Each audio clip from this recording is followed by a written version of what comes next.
Hoje eu quero falar um pouco mais sobre multiplicação, mas agora numa perspectiva talvez um pouco mais aprofundada. E no capítulo 23 de Mateus, Jesus dá como se fosse o enfrentamento dos mais fortes e mais contundentes aos religiosos da época. Todo mundo sabe que Jesus combatia aquela cultura religiosa opressora que existia em Israel na época dele. A gente sempre fala aqui dos fariseus, dos saduceus, dos escribas, não é isso? Mas uma coisa que a gente não percebe e que aconteceu também, está lá em João 6. É quando Jesus dá uma bordoada na multidão. E a multidão não são os religiosos, são aquele povo que andava com Jesus, sedento, precisando de um milagre, querendo ouvir Jesus, querendo pegar nas suas vestes. Aí Jesus dá uma bordoada das mais, e eu quero trazer isso hoje. E vem logo depois, sabe do quê? Da multiplicação dos pães e dos peixes. Depois que Jesus estava lá conversando com a multidão, tinha ficado tarde, o local era deserto, aí ele, para não despedir a multidão, ele fez um grande sinal e um grande milagre. Ele multiplicou 5 pães e 2 peixes de um garotinho e alimentou uma multidão de 5.000 pessoas e todo mundo ficou satisfeito. Aí no dia seguinte, entendeu? No dia seguinte aconteceu isso. João 6, a partir do versículo 23. Olha só o que aconteceu. Então alguns barcos de Tiberíades aproximaram-se do lugar onde o povo tinha comido pão após o Senhor ter dado graças. Ou seja, a galera da região foi procurar o lugar que tinha tido pão. Entendeu? 24. Quando a multidão percebeu que nem Jesus, nem os discípulos estavam ali, entraram nos barcos e foram para Cafarnaum em busca de Jesus. Então a galera começou a perseguir Jesus. Onde é que Jesus está?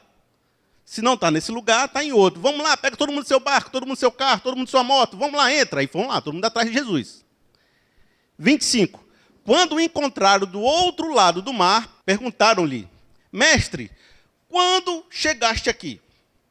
Jesus respondeu: A verdade é que vocês estão me procurando, não porque viram os sinais milagrosos, mas porque comeram os pães e ficaram satisfeitos.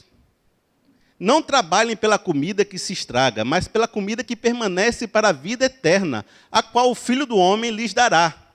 Deus, o Pai, nele colocou o seu selo de aprovação. E a verdade, meus irmãos, é essa aqui. A verdade é que vocês estão me procurando não porque viram os sinais milagrosos, mas porque comeram os pães e ficaram satisfeitos. E por que a multidão estava procurando Jesus? Para que Jesus abrisse uma padaria no deserto e todo dia ele começasse a receber o pão de graça de Jesus.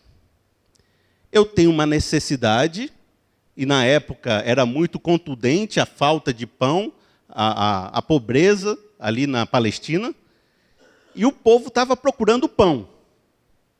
E aí viram que Jesus tinha feito um milagre tão contundente, tão evidente, que falaram: agora nós queremos ficar perto desse Jesus e vamos atrás desse milagre. E isso é muito especial para nós, principalmente porque o pão aqui tem um símbolo. E qual é o seu pão? E qual é o seu pão? Porque, de uma certa forma, a gente percebe hoje em dia que as pessoas estão à busca do Jesus que multiplica o pão.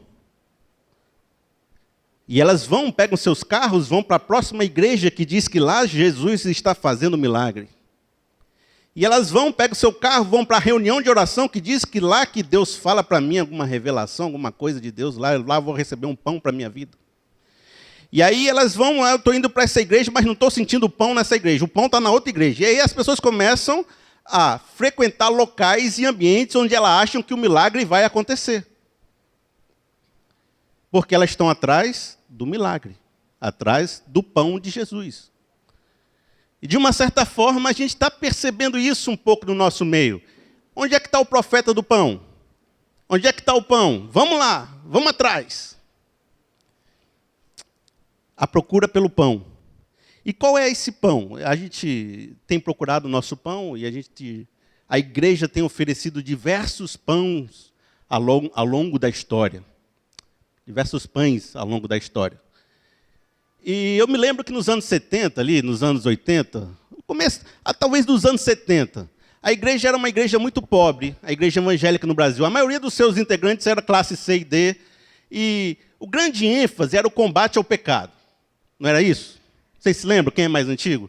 A igreja tinha, assim, ser uma pessoa correta, ética, moralmente aceita. Daí que vem o nosso combate ao legalismo. Vem dessa época que a igreja era esse antro de pessoas santas. E era muito evidente que quem participasse de uma igreja melhorava um pouco a sua estrutura familiar. Era uma época que os homens eles viviam na cachaça no bar. E aí você pregar contra o álcool trazia o pão para dentro de casa. Porque o cara deixava de gastar com o álcool e levava o leite para a família. Então, quando o cara pregava contra o jogo contra a bebida, aquilo dava um sentimento, rapidamente aquela família melhorava de vida.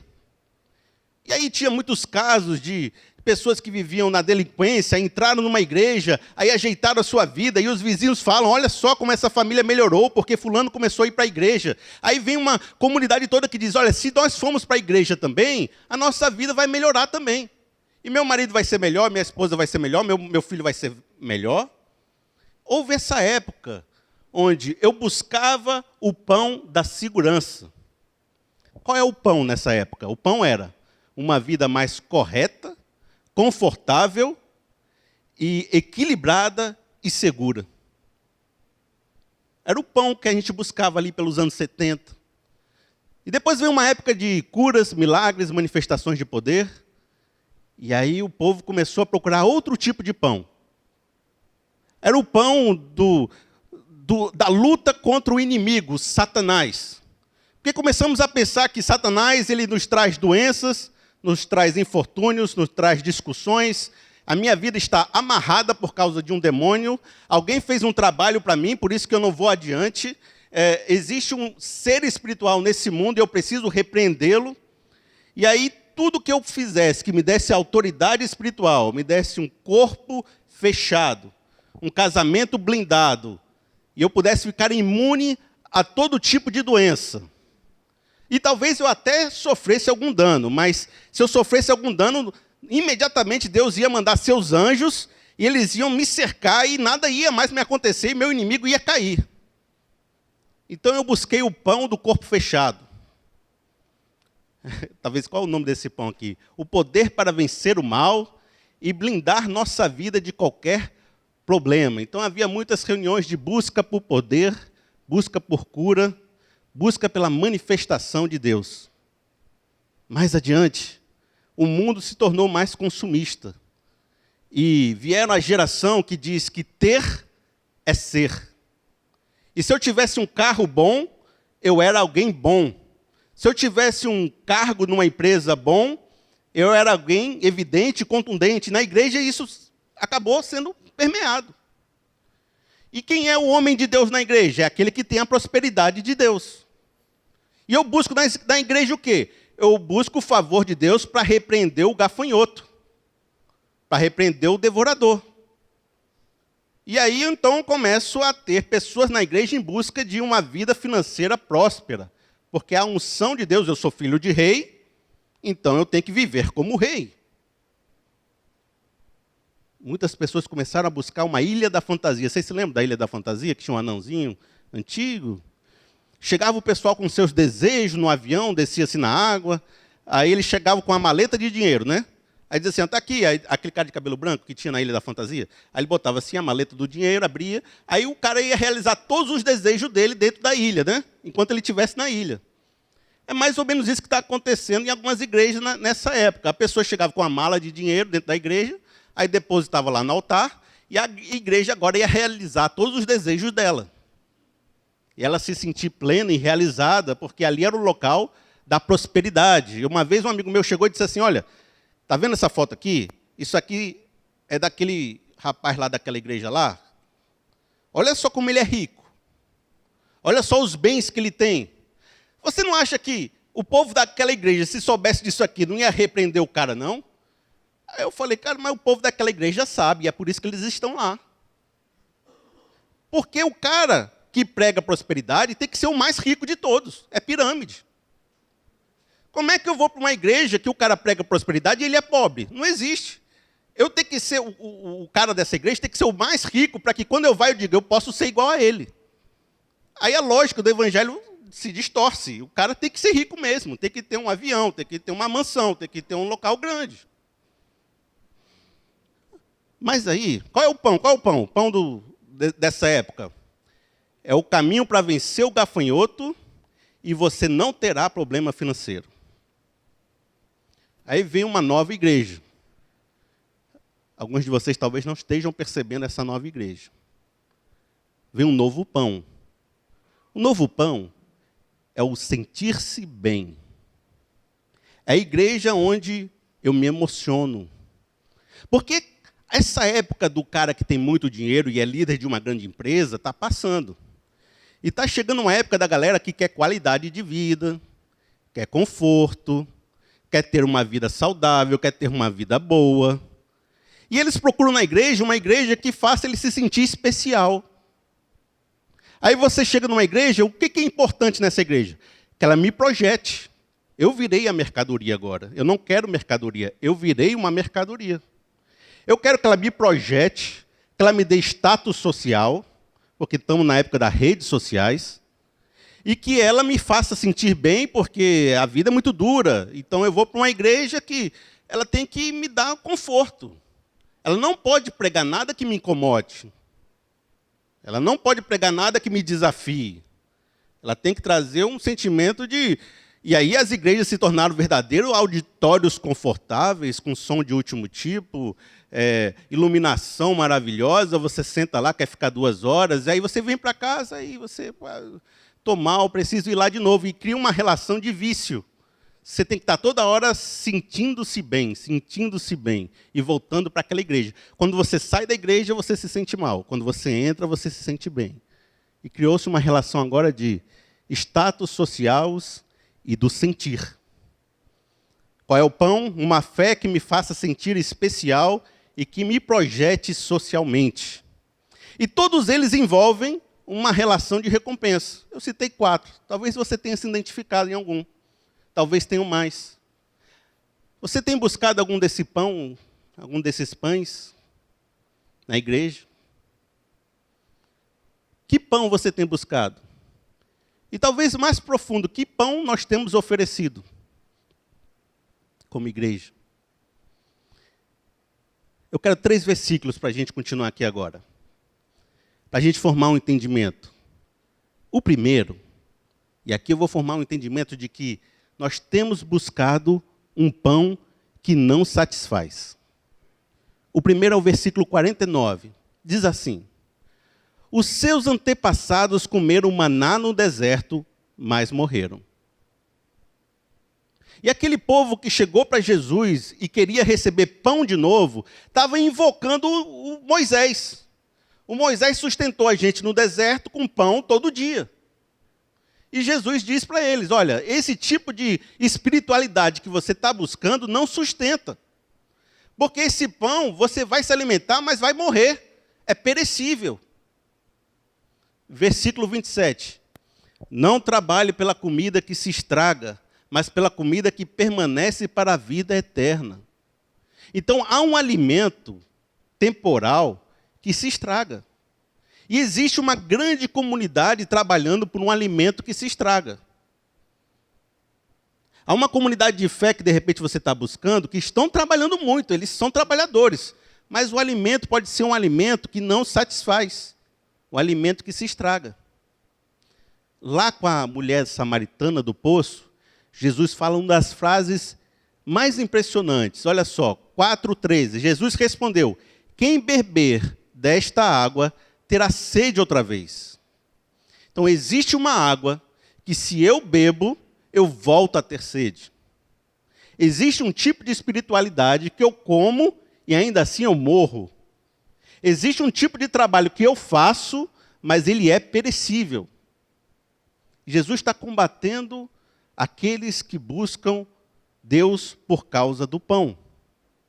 E ele está dizendo, o problema é que esse pão que vocês estão procurando não resolve. Nunca, e vocês há de convir comigo, a sociedade teve tanto acesso a bens e a serviços. Nunca a gente foi tão rico. E nunca a gente está sofrendo tanto de ansiedade, de compulsão e de falta de Deus. As pessoas estão vivendo uma ansiedade da fé. Todo dia elas querem mais, eu quero mais, eu quero mais. E nunca está satisfeito, porque está buscando um pão que não satisfaz. As músicas falam disso, eu quero mais de ti, eu quero mais de ti, eu quero mais de ti. E nunca preenche. E as pessoas voltam procurando o pão do café da manhã, o pão do almoço, o pão da noite, porque nunca estão satisfeitas. E não preenche. E existem muitos países ricos que o índice de suicídio é muito grande. E pessoas ricas, você achava que quando você ganhasse 2 mil, você era feliz. Você ganhou 2 mil, você não continuou infeliz. Aí você diz, mas se eu ganhasse 4, eu era feliz. Você ganhou 4 e aí não foi feliz. Aí você está ganhando 20, mas está brigando com a mulher, está chateado, está angustiado, está com vazio no coração e não consegue ser feliz. E você começa a perceber, não é a quantidade de dinheiro que me faz feliz. O cego de Jericó pedia para ser curado. Mas eu te pergunto, quantas pessoas enxergam e são infelizes? É curar a cegueira que vai me fazer ser feliz? Quantas pessoas caminham e não são felizes? É curar o aleijado que vai me fazer ser feliz? Eu ressuscitei Lázaro, mas Lázaro morreu de novo, vocês estão sabendo, né? Ele não está vivo hoje andando por aí, não. O milagre tem prazo. E alguns de vocês podem estar se sentindo assim, correndo atrás do vento. Correndo atrás de projetos que não satisfazem. Correndo atrás da vida, todo dia. De forma que você não se satisfaz. E a tentação da igreja é virar uma padaria de pão que não satisfaz. Mas que aliena a multidão. O pão que a igreja oferece não satisfaz, mas mantém todo mundo dentro do auditório. Entendeu? E aí, como mantém o povo no auditório, mantém o rendimento e a coisa continua. A tentação da igreja é tentar suprir o desejo e a carência emocional do homem e não pregar a verdade do evangelho. Que pão devemos buscar? Eu quero construir isso com vocês. Que pão?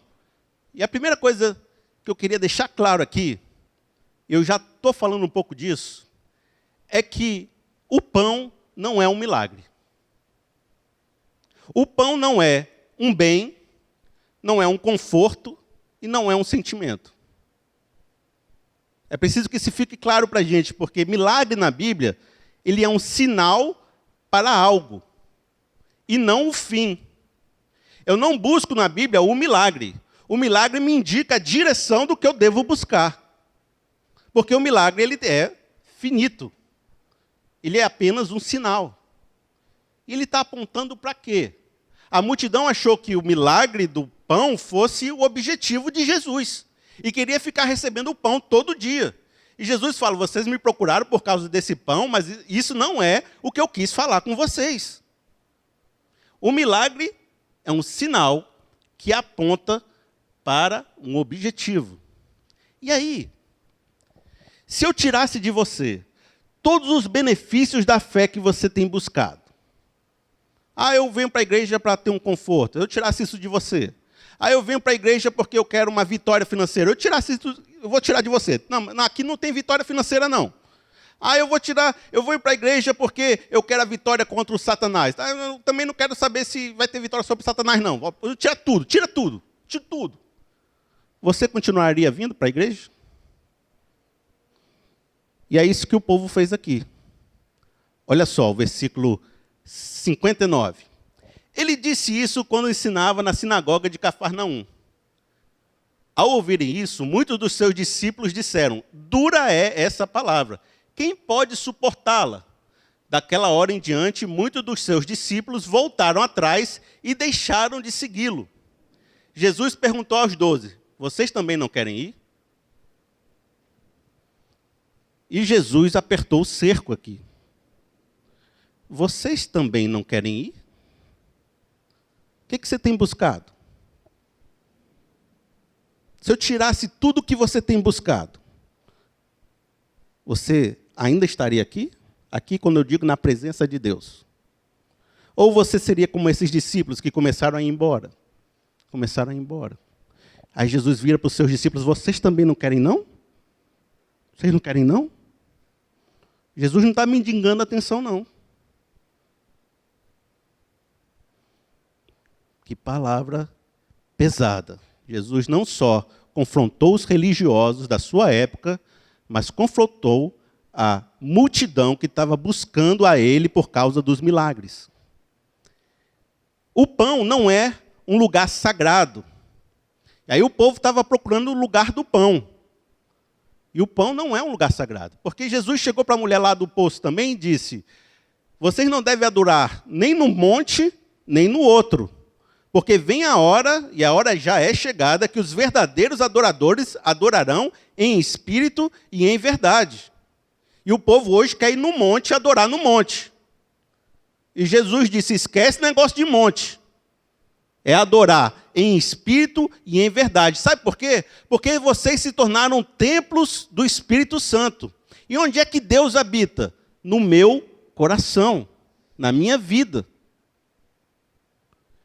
E as pessoas chegaram para Jesus e perguntaram: onde é que está o reino de Deus? Ele fala: não está aqui nem acolá. Ele está no meio de vós. Não há um lugar específico para você adorar. Ele está na reunião daquelas pessoas que amam a Deus. É assim que o Aristides gosta de se referir, né, Aristides? Ele diz assim: eu não vou para a Candeias, não. Eu vou para o lugar onde a Candeias se reúne. Entendeu?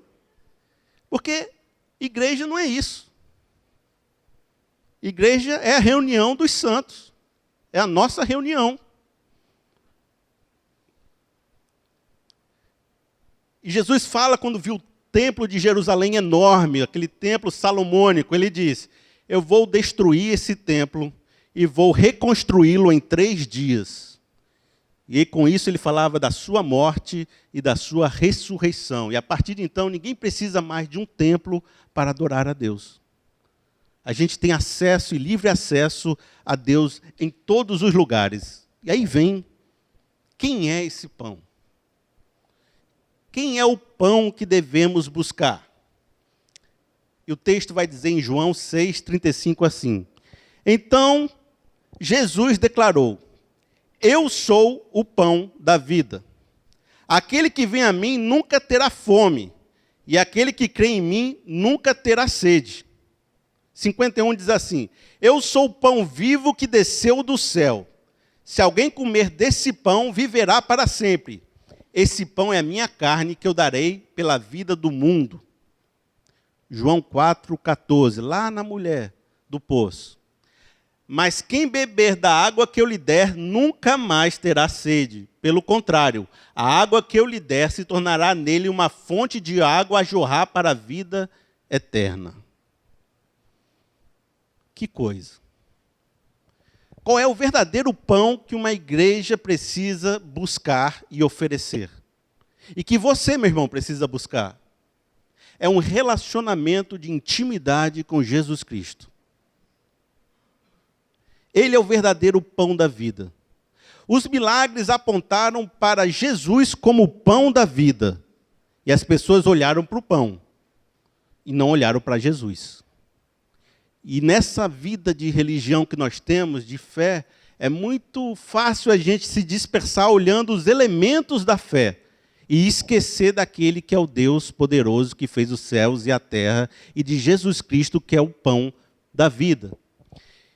Nesse relacionamento de intimidade, porque quando você tiver esse relacionamento e você aceitar e crer no Filho de Deus, o Espírito Santo de Deus vai entrar no seu interior e vai começar a fazer uma obra e vai se infundir na sua alma. Vocês vão se tornar como um só homem.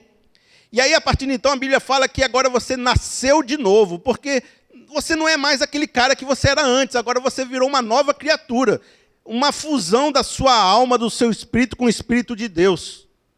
E a partir desse momento ele vai trabalhando em você alguns frutos e visões espirituais e crescimento, de forma agora que você começa a andar no mundo com o olhar de Cristo, sendo transformado à imagem de Cristo Jesus. E não importa mais se a circunstância está boa ou se está ruim, porque eu aprendi a viver contente em qualquer situação. Sei viver com abundância e sei viver sem dinheiro. Porque agora quem me sustenta não é mais a questão financeira, quem me sustenta é o Espírito de Deus e a presença de Deus na minha vida. Em vez de eu precisar de uma água constante para me alimentar, a fonte de água viva ficou no meu interior agora, e ela começa a jorrar lá no meu coração. E eu me sinto pleno. Quer eu vá para o culto abençoado, quer não vá, a minha fé não se abalou, porque ela não está sustentada em espasmos espirituais. Quer eu escute uma revelação, quer não, eu não estou desprovido, porque a minha segurança está no Deus que me sustenta. E não no futuro que eu não sei o que fazer. Se eu chegar amanhã, Deus vai me dar a direção. E esse homem é a verdadeira obra de Deus que ele está trabalhando. Deus não é um resolvedor de circunstância. Ele é um resolvedor de pessoas. E você chega diante de Deus para ter esse relacionamento com Jesus. E a sua circunstância praticamente não vai mudar muita coisa, mas você vai mudar. E a partir do momento que você vai mudar, as suas circunstâncias vão sendo transformadas. Porque você buscou o pão que é o pão da vida, que te dá vida abundante, e não o pão que perece, que você tem fome de novo. E aí você pode pensar assim, um pouco assim, mas Jesus não se incomoda com as minhas aflições, não? Mas é minha pena lá em casa, a minha dificuldade, a minha luta. Jesus não está se incomodando, não? Quer dizer que eu não devo buscar Deus para Ele me dar uma direção sobre isso? E aqui é coisa um pouco diferente. Eu quero trazer para vocês um texto que vai alinhar a nossa cabeça sobre isso. E é Mateus, a partir do versículo 31. Ele diz assim: portanto, não se preocupem dizendo, que vamos comer? Ou que vamos beber? Ou que vamos vestir? Está vendo? Tudo isso a gente se preocupa, não é? Mas Jesus está dizendo, olha, isso aí não deve correr a cabeça de vocês. Isso não deve estar no coração de vocês. Portanto, não se preocupem. Que vamos comer? Que vamos beber? Que vamos vestir? Ele está ensinando a multidão. Pois os pagãos é que correm atrás dessas coisas. Quem são os pagãos? Aqueles que não conheciam a aliança de Deus. Aqueles que não conheciam a palavra de Deus. Aqueles que não conheciam Deus único. Aqueles que viviam no meio dos ídolos. Olha, ficar buscando essas coisas na espiritualidade é coisa de quem não conhece Deus. Mas o Pai Celestial sabe que vocês precisam delas. E ufa! Ufa! A gente sabe, Deus conhece o nosso coração, e Deus conhece a sua situação, minha irmã. Deus conhece a sua vida. Seu Pai do céu sabe o que você precisa, mas a espiritualidade não começa com eu quero uma roupa, eu quero coisa para comer, eu quero coisa para vestir. Não é por aí. Mas Deus sabe o que você precisa. Busquem, pois, em primeiro lugar, o reino de Deus e a sua justiça, e todas essas coisas lhes serão acrescentadas. E aqui, a ordem faz a diferença. A ordem faz a diferença. Porque se eu busco a Deus para ganhar uma recompensa, essa espiritualidade está errada. E ela vai ser doentia na sua vida, e você vai viver um vício de fé e uma ansiosidade que nunca se resolve. Primeiro você deve buscar a Deus com todo o seu coração, com todo o seu entendimento, com todas as suas forças. E tudo isso que Deus sabe que você precisa, ao longo do tempo, vai ser acrescentado, porque Ele vai te dar uma visão espiritual e um caminho espiritual bacana. Você será um homem de Deus, capaz de andar por esse mundo, tendo uma direção de Deus na sua vida. A ordem faz muita diferença. Eu não oferto para Deus me dar de volta. Entendeu? Eu oferto porque Deus já me deu.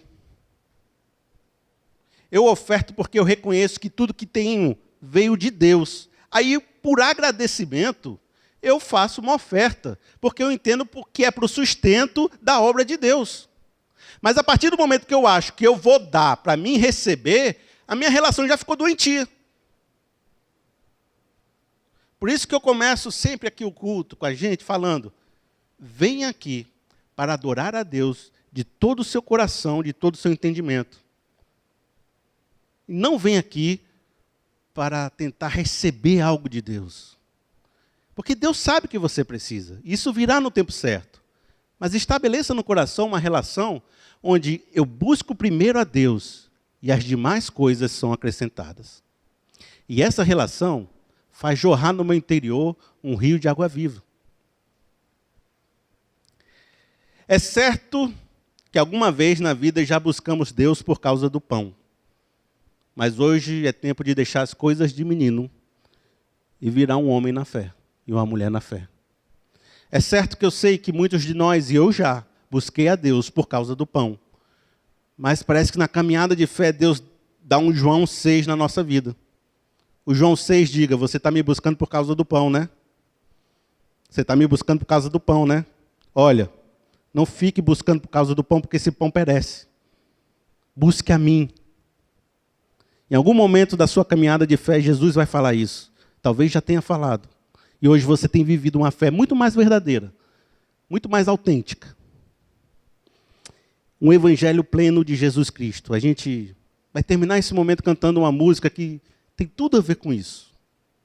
Tem tudo a ver com essa verdade. Ela fala o seguinte, o nome de Jesus. É uma música de Ademar de Campos, muito linda, ela é mais antiga, mas muitos de vocês conhecem. Ela diz assim, o nome de Jesus é poderoso.